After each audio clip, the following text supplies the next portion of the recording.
정치를 개같이 하는 게 문제다. 정치 자체는 문제가 없어. 정치를 개같이 하는 게 문제라고. 아니 본인이 막말주의하라고 하더니 본인이 오늘 신촌 가가지고 서대문 신촌 가서 정치를 개같이 하는 게 문제다. 개 같은 소리를 하고 왔어. 이거는 준비된 멘트예요. 이게요? 뭐 현장에서 갑자기 뭐 마음에 분이 생겨서 나온 막말이 아니라 오늘 아침 조선일보를 자세히 보면은 이 맥이 짚어집니다. 오늘 아침 조선일보는 혐오 정치, 여야의 혐오 정치, 혐오로 말하자면은 선거를 이기려고 한다. 싸잡아서 비난을 했는데 이게 둘 다 비판한 것 같지만 실상은 정치 혐오. 그렇기 때문에 유권자들은 투표장에 나가지 마라. 뭐 누가 되든 뭐 정치는 예전에는 그게 먹혀요. 하면 보수 신문 몇 개 없고 MBC, KBS 정도밖에 없으면 자꾸 혐오를 만들어가지고 투표를 떨어뜨리는 효과를. 근데 60대, 70대, 80대 그쪽 분들은 똑같아요. 많이 나와요. 그러니까 40, 50대, 30대를 떨어뜨려야 되거든. 그러면은 지금 젊음의 거리 신촌에 가서 정치 자체는 문제가 없습니다. 정치를 개같이 하는. 그래서 이튿날 아침, 그러니까 아마 내일 조선일보에서 아마 한동훈도 막말하고. 이재명도 막말하고 이렇게 나올 거야. 그래서 정치 혐오를 더욱 가중시켜가지고 투표 당일에 투표율을 현저히 떨어뜨려가지고 그 여권에게 도움을 주기 위한 전략. 이 전략밖에 남지 않은 거야 지금 저쪽이. 이제 하나 더 남았죠. 무릎 꿇고 우는 거. 우는 거. 삭발 벌써 했더라고. 정운천 삭발 시작했더라고. 진짜요? 그 정도로 민심이 막 와닿는. 그래 보면 알아요. 그 어제죠. 어제 메시지 나왔잖아요. 그 세종으로 국회에서 옮긴다. 그게 항복 선언서예요. 할 게 없어요. 그리고 막말 던져가지고 보수하고 같이 저렇게 투표를 떨어뜨리려 하는 거 하고 마지막으로 안 되면 무릎 꿇고 절하고 삼배 뭐 이런 거 하고 삭발하고 개헌 저지선이라도 좀 지켜주세요라고 할 겁니다. 저는 어떤 기시감이 들었냐면 물론 상황은 다른 거지만 예전에 박근혜 탄핵정 때 갑자기 박근혜 전 대통령이 뜬금없이 개헌을 들고 나왔었잖아요. 그렇죠. 그래서 뭐야 이거 왜 이러는 거야? 근데 갑자기 어제 세종시로 국회 전부 다 이전한다고 그래가지고 뭐야 이거 니네들이 반대했던 거잖아. 갑자기 왜 이러는 거야? 아주 급했던 반대했지 거고. 주호영이. 그러니까. 아주 급했던 거고 사실은 저게 안 먹히는 것도 당연한 거거든요. 원래 민주당이 하기로 했던 거고. 그렇죠. 저거 하려면 헌법 개정도 해야 돼요. 그렇죠. 간수법도 그거 있었잖아요. 그런 상황이기 때문에 세종이나 충청도도 안 먹힐 거고. 또 거기가 나가면 여의도 영등포나 마포나 뭐가 개발 붐이 있을 거라고 얘기를 했는데 그것도 안 먹히고. 사실은 이도저도 안 되는 상황을 지금 끌고 가고 있다. 이게 지금 한동훈이 할 공약이 아니다. 선거 2주 앞두고. 왜냐? 선거와 함께 그 공약과 한동훈이 사라질 것이기 때문입니다. 사라질 존재가 내뱉는 약속에 대해서 귀담아 들을 이유가 뭐가 있겠어요. 근데 정확하게 소개시켜드리자면은 정치 자체는 문제가 없다, 죄가 없다. 정치를 개같이 하는 사람이 문제다라고 얘기를 하면서 이제 특정 정치인들 거론하는데 특정 정치인이라기보다는 이제 누군지 다 알 수 있는 사람, 범죄자가 여러분을 지배하지 못하게 해달라 이런 얘기를 해요. 그러면서 투표를 떨어뜨리려고 했던 건 아니었던 것 같아요. 왜냐하면 뒤에 이런 말이 나와. 여러분 혼자 궁시렁대지 말고 카톡방에서 걱정하지 마십시오. 나가서 한 분만 이번 선거에서 국민만 보고 찍으면 된다고 설득하면 우리는 질 수 없습니다. 라고 얘기한 거니까 투표해달라는 얘기잖아.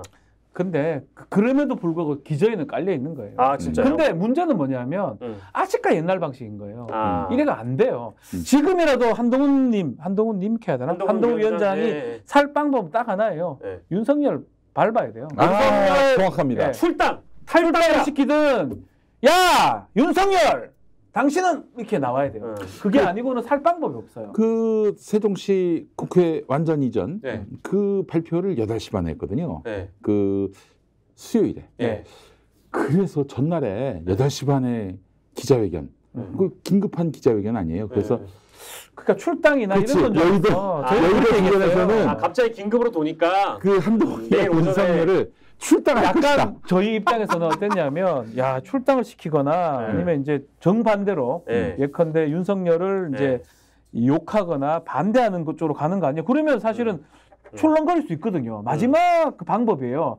아니면 의대 정원 관련된 센 거 뭐가 나오든가 그 정도로 생각을 했는데 하여튼 윤석열하고 반대로 가는 거 이건 뭐 세종시 나오는 걸 보면서 결국 검사구나 쫄병이구나. 아니 근데 그 한동훈 비대위원장이 세종시 얘기를 꺼내려면 적어도 어떤 조율이 있거나 용산과의 교감이 있었을 거라고. 조율 있었을 겁니다. 근데 그렇게 생각했는데 대통령실이 그렇게 얘기했잖아. 지금 얘기할 문제는 아닙니다. 하나씩 합시다. 왜 이러는 거예요? 그래도 이제 하자는 거잖아. 네? 하자고 얘기를 하나씩 하자? 아유, 바람 빼는 소리지. 하자고 하는 거기 때문에 윤석열이하고 한동훈이하고 정말 이상한데? 갈등의 골이 어마어마합니다. 만약에 한동훈하고 김용민이가 용산에 간단 말이에요. 그래서 누구를 선택하겠느냐 하면 김용민이를 선택할 겁니다. 그렇진 않을 것 같아요.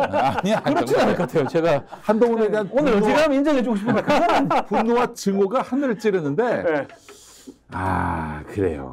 그거는 맞아요. 지금 대통령실하고 동상이몽으로 가는 것 같아요. 그리고 한동훈이 이 분노를 뭐 제가 듣기로도 마찬가지입니다. 대통령이 한동훈을 엄청 지금 실망했고 사람을 믿으면 안 된다 뭐 그런 얘기를 했다고 하는데 그러면 차라리 한동훈이 이왕 이래 된 거 선거 이기려면 치 받아야 되거든요. 치 받지를 못하는 거예요. 근데 또 지금 이 시점에서 치 받아봐야?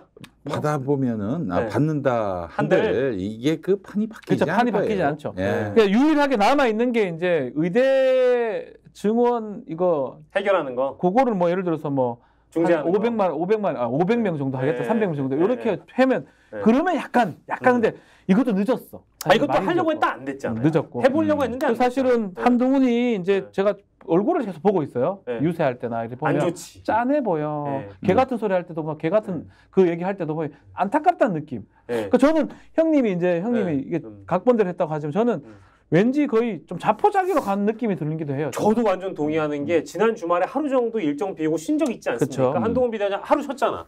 하루 쉬는 거 보면서 지금 쉴 때가 아닌데? 라는 생각이 들었고요. 왜 쉬고 싶지? 스트레스를 많이 받나? 뭔가 인간적으로 힘든가? 이런 생각이 들었고 그리고 아까 이제 형님께서는 김용민 형님은 정치를 개같이 한다는 이 말이 조율됐을 거다, 계획했을 거다 이런 말씀하셨지만 조선일보하고 조선일보하고? 조선일보하고 오케이. 근데 저는 우리가 요즘 대파 시즌이잖아요. 대파 시즌임에도 불구하고 이수정 후보 지원하러 수원 영통인가? 거기 가서 유세를 하는데 이수정에 대해서 소개를 하는데 이렇게 얘기하는 거야. 여러분 이수정은 여기서 이러지 않아도 얼마든지 잘 먹고 잘 사는 사람입니다. 말 실수해 그것도.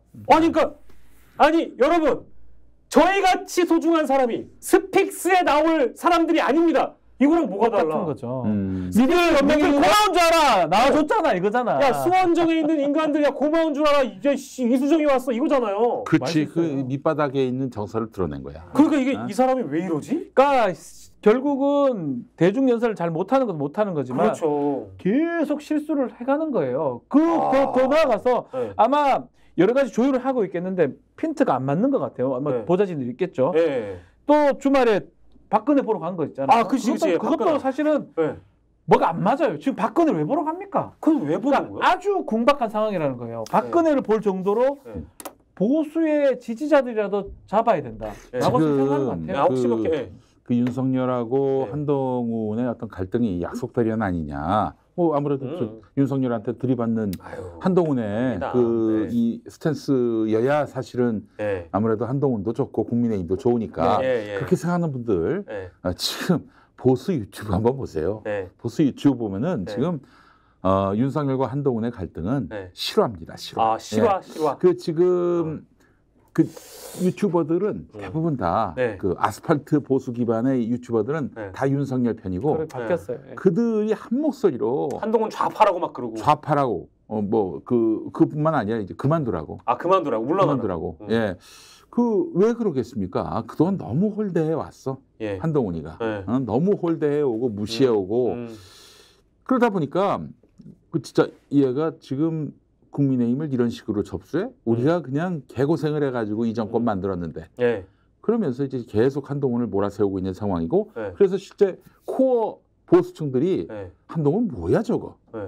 뭐 셀카 찍으러 나왔어? 이러다 보니까 박근혜를 안 만날 수가 없는 상황이 된 그게 거야. 궁박했던 거예요. 사실은 뭐 변희재 대표의 말이긴 한데 100% 신뢰할 수는 없지만 왜 신뢰 좀 해주세요. 100% 신뢰하지 않습니다. 그분을 95% 정도 신뢰가 자유통일당이나 뭐 그런 쪽으로 보수들이 움직이고 있다. 저 누구죠? 정광훈이 하는. 근데 실제로 되는 것도 한 4% 뭐 5%까지 가는 경우도 있어요. 비례 조사가. 따라서 그런 것들이 보수 유튜버만 따져보면 상당히 지금 윤석열 대통령한테만 가고 있거든요. 한동훈을 비판을 많이 하고 있어요. 스픽스는 말하는 언론입니다. 대세는 유튜브, 그중에서 스픽스. 좋아요, 댓글, 구독, 알림 설정. 여러분이 저희를 사랑해 주시고 우리가 여러분을 사랑하는 4가지 방법입니다.